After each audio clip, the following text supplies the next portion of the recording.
Hey guys, welcome to Nerdarchy for Nerds by Nerds. I'm Ted, and today I'm with Narcus Dave. And today we talk about how rogues ruin your D&D game.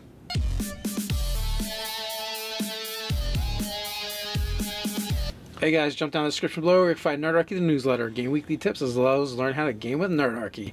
But while you're there, check out the GM91 original post, which you can find in the description. And perhaps you have a GM911 or even just a viewer suggestion. Send those over to nerdarchy@gmail.com and just put viewer suggestion or GM911 in the subject line. We have McAllister, and he has sent a GM911, and we've answered one similar to this in the past, I'm sure. He's got one player. That one player is a kleptomaniac, steals everything.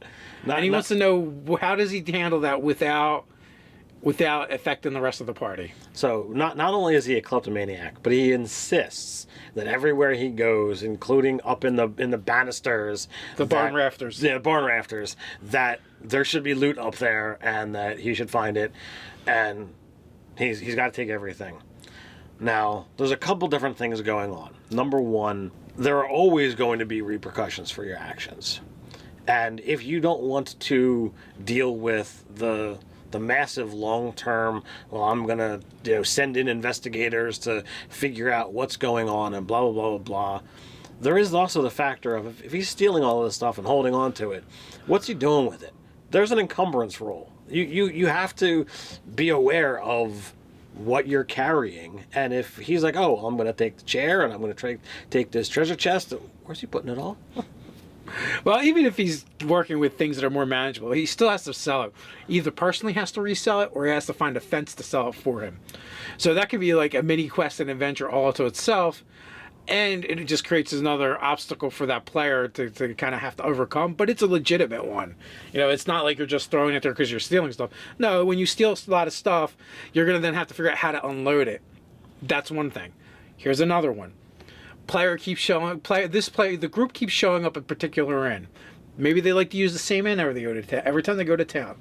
Well, guess what? By the third time that things have gone missing from the inn you just visited, people are going to start to put things together.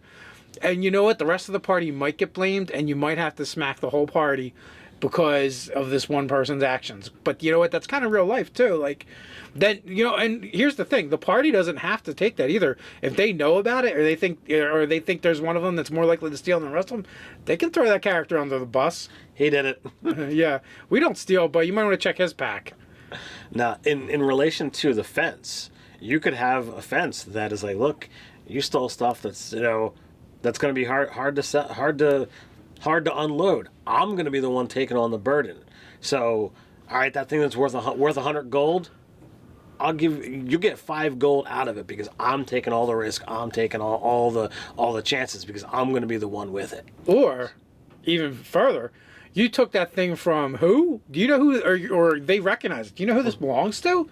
You need to pay me $5,000 to get rid of it for you. That was the other direction I was gonna go in. That if they're taking stuff that could be specifically linked, he's now turning it around on the party member, and he's either going to blackmail them, say give me money or I'm going to tell, or I'll take it off your hands if you give me the coin for it, and I'll make sure it blah, blah, blah, blah. It disappears or whatever, yeah. And that's what I was thinking. I wasn't even thinking of the blackmail threat. I was just thinking of you just effed with the wrong guy. You don't even know it. You're out of your mind. And then there's the other thing of not telling them that they effed with the wrong guy, and eventually they come looking for their stuff. And if they are a powerful mage, or they can afford a powerful mage, they can find you. Absolutely. And they can have a little talk with you. And then the rest of the party can get involved or not. That's up to them. No. And you can also have an out-of-game discussion, too, about how this stuff works, how it affects everyone. And even if the other player is not going to be agreeable, you have this discussion with the group. So you, as the DM, go, you guys can always sell them out at any time. You do not have to take the fall for one player's actions. And the other thing is, as we've said before, this is supposed to be a game that's fun for everyone. And if you as the DM are feeling that a player is putting pressure on you to create something that's specific to his character's wants and needs, and you're not enjoying it, you can straight up tell him that. I'm not happy doing this. I don't feel it adds enjoyment to the overall game if you're saying, well, here's got to have loot, and here's got to have loot, here's got to have loot. It's It's just frustrating and challenging for you, and not in any way, shape, or form fun. And that's what it's supposed to be about. And also, like, if you guys had a session 0, did you put out there like, I want a certain type of characters in this game? So, like, you say you want good characters or you want heroes. Well, kleptomaniacs are rarely good or heroes. You know, so that's another thing of, you know, stopping the problem before it even actually occurs.